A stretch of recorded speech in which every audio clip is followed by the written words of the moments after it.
জাতীয় সংসদ জমে উঠেছে। হ্যাঁ, জামাত জোটের এমপিদের নিয়ে জল্পনা কল্পনা সত্য হয়েছে। ধারণা ছিল যে জামাত জোটের এমপিরা সংসদ উত্তপ্ত করবেন। হ্যাঁ, সেটাই হয়েছে।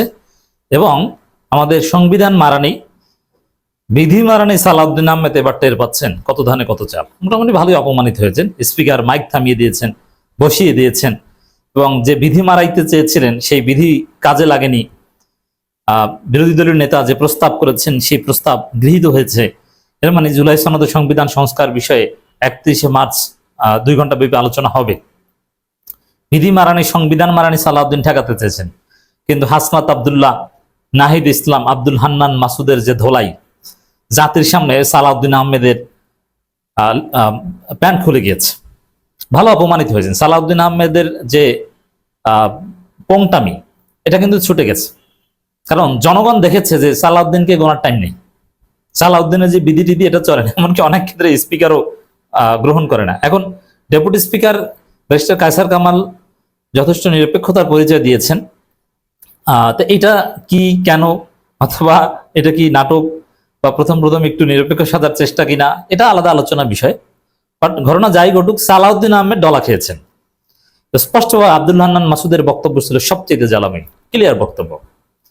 আব্দুল হান্নান মাসুদ ক্লারিফাই করেছেন যে স্বরাষ্ট্রমন্ত্রী তিনি কোথায় কি খুন খারাপি হচ্ছে, আইন শৃঙ্খলা পরিস্থিতির অবনতি হচ্ছে, তিনি এগুলো নিয়ে খোঁজ খবর নেবেন। তিনি আইন মন্ত্রীর দায়িত্ব পালন করছেন কেন, এটার ব্যাখ্যা দেবে আইনমন্ত্রী, অথচ আইনমন্ত্রী ব্ল্যাকআউট, তেমন কিছুই বলছে না। তো দর্শক, আবার নাহিদ ইসলামকে থামানোর চেষ্টা, বিএনপির এমপিরা দাঁড়িয়ে যাওয়ার চেষ্টা, জামাত এমপিরা রাগ হয়ে এখানে থাকার কি দরকার, বিরোধী দলের এমপিরা একথাও বলছেন। তো ওভারঅল এক কথায় যদি বলি, সংসদের যে মুলতবি অধিবেশন 3য় দিনের মধ্যে শুরু হয়েছে, এই সংসদ জমে উঠেছে। এটা একটা সৌন্দর্য। এবং আমি সিগনিফিকেন্টলি দেখেছি, যেটা অতীতে কখনো ঘটেনি, যে এদেশের তরুণ প্রজন্ম এবং জনতা সংসদ দেখছে। একটা সময় বিটিভিতে বা রেডিওতে, আমরা যখন ছোট ছিলাম, আমি 2001 থেকে 2006 পর্যন্ত, বয়সে খুব ছোট ছিলাম, 2006 সালে সম্ভবত 7 বা 8, 9, 7-এ পড়ি হয়তো। কিন্তু একদম ক্লাস 5-4 থেকেই সংসদ শুনি, রেডিওতে শুনতাম। বিটিভি দেখারও সুযোগ আমাদের হয়নি, রেডিওতে শোনার সুযোগ হয়েছিল। ব্যারিস্টার জমিরুদ্দিন সরকারের উপস্থাপনা শুনতাম, ভালো লাগতো। এছাড়া প্রেসিডেন্ট আব্দুল হামিদ, তিনি যখন স্পিকার ছিলেন আওয়ামী লীগ আমলে, তার উপস্থাপনাও ভালো লাগতো। কিন্তু এখনকার প্রজন্ম ঘন্টার পর ঘন্টা সংসদ, ফেসবুক লাইভ দেখছে। টেলিভিশন, রেডিও দরকার নেই, ফেসবুকে দেখছে। এবং যারা লাইভ দেখতে পাচ্ছেন না, তারা মিনিমাম কাটপিস সংক্ষিপ্ত বক্তব্য শুনছেন, মন্তব্য করছেন, এগুলো নিয়ে আলোচনা করছেন। তো একটা বিষয় এখানে ভালো, যে সংসদ পুরো জাতির আলোচনার কেন্দ্রবিন্দুতে পরিণত হয়েছে, যেটা হাসিনার আমলে ছিল না। যেমন হাসিনার আমলে 18 সালের পর থেকে তো ফেসবুক ব্যাপক জনপ্রিয়, এটা তো নিঃসন্দেহে বলা যায়। কিন্তু সংসদে কে কি বললো, এগুলো নিয়ে কোনো আলোচনা ছিল না। কিন্তু এখন ফেসবুক ঢুকলেই সংসদময়। সংসদে 18 সাল থেকে 24 সাল পর্যন্ত, অথবা 24 সালের পর যতদিন ক্ষমতায় ছিল হাসিনা, সংসদের কোনো ছবি টবি, এটা তেমন কোনো আলোচনার বিষয় ছিল না, কারো কোনো আগ্রহই ছিল না। 14 সালের পরই সংসদ আগ্রহ হারিয়েছে। কিন্তু এবার দেখেন, সংসদে প্রত্যেক এমপির ছবি বা তার বক্তব্য, এগুলো জাতীয় রাজনীতির আলোচ্য বিষয়, চায়ের দোকানের আলোচ্য বিষয়। সেই হিসাবে যেহেতু একদম প্রান্তিক পর্যায়ে সংসদের কার্যক্রম নিয়ে আলোচনা হয়, মানুষ দেখে, মূল্যায়ন করে, চায়ের দোকানে আড্ডায় বলা হয়, স্বামী স্ত্রী ঘুমের আগেও আলোচনা করে। সেক্ষেত্রে সালাউদ্দিন আহমেদ যে ধরা খেয়েছেন, যে পোংটামি করতে, যে বিধি মারাতে, যে মানে এই যে সংবিধানের দোয়ায় বিধিমালা লোক এইসব কথা বললে আর অপমানিত হতে হয়। এই সংবিধান ফলো করি, এটা কোনো গর্বের বিষয় না, এটা লজ্জার বিষয়। তা দিন শেষে সালাউদ্দিন আহমেদ টের পাবেন, অলরেডি পাচ্ছেন, যে কত ধানে কত চাল। এবং জুলাই সনদ, সংবিধান সংস্কার, এগুলো এড়ানো যাবে না। এবং আব্দুল হান্নান মাসুদদের যে হুঙ্কার, যে গুলি খেয়ে আন্দোলন করেছে, আবার গুলি খাবো, প্রয়োজনে রাজপথে নামবো।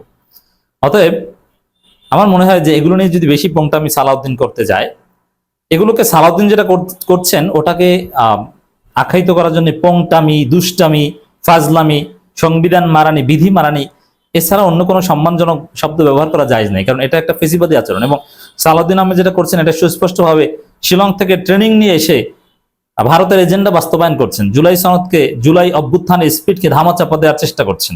অতএব তার এই কার্যক্রম নিঃসন্দেহে নেতিবাচক।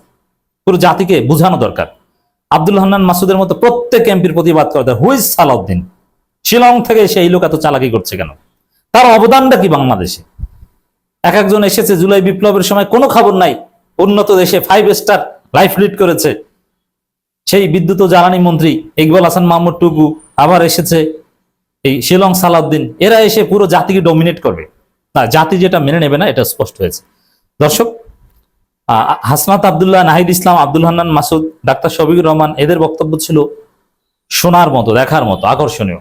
জামাতের অন্যান্য এমপিদের পারফরমেন্স এখনো ওইভাবে জমে ওঠেনি, তবে শিশির মনির থাকলে যে আসলে ভালো হতো সেটা স্পষ্ট। অনেকে বলেন সরোয়ার তুষার থাকলে, সরোয়ার তুষার কিছু ফিক্সড বিষয় আলোচনা করতে পারেন, কিন্তু উপস্থিতভাবে এই সালাউদ্দিনের পোংটামির জবাব সবচেয়ে ভালোভাবে দিতে পারতেন শিশির মনির।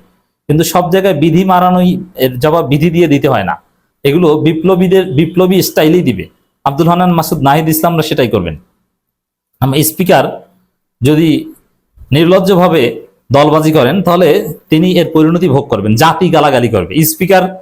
স্পিকারকেও পালাতে হয়, এটা আমরা দেখেছি 5 আগস্ট। অতএব স্পিকার কেউ ছাড় পাবে না, স্পিকার নিরপেক্ষ না এই কথা বলে কেউ ছাড় পাবে না। ডেপুটি স্পিকার কিন্তু এখন জেলে, এই স্পিকারদের জন্য এটা একটা বার্তা।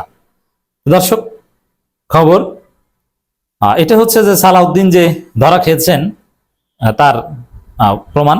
জুলাই সনদ ও সংবিধান সংস্কার নিয়ে সংসদে আলোচনা 31শে মার্চ। তো এটা বিধির আড়ালে আরো পরে বা ধামাচাপা দিতে চেয়েছিলেন, তবে স্পিকারের ভূমিকা এখানে সন্তোষজনক। জুলাই জাতীয় সনদের সংবিধান সম্পর্কিত সংস্কার প্রস্তাবগুলো বাস্তবায়নের সংবিধান সংস্কার পরিষদের অধিবেশন ডাকতে বিরোধী দলীয় নেতা ও জামাত আমির ডাক্তার শফিকুর রহমান আবেদনের পর এই বিষয়ে নিষ্পত্তির জন্য আগামী 31 মার্চ 2 ঘন্টা আলোচনার জন্য সময় নির্ধারণ করা হয়েছে। তো এটা টু লেট এবং কম, তারপরে এতটুকুই ঠেকাতে চেয়েছিলেন। তারপরে যতটুকু 2 ঘন্টার সময়, এই 2 ঘন্টা তুমুল উত্তেজনা বিরাজ করবে সংসদে 31শে মার্চ।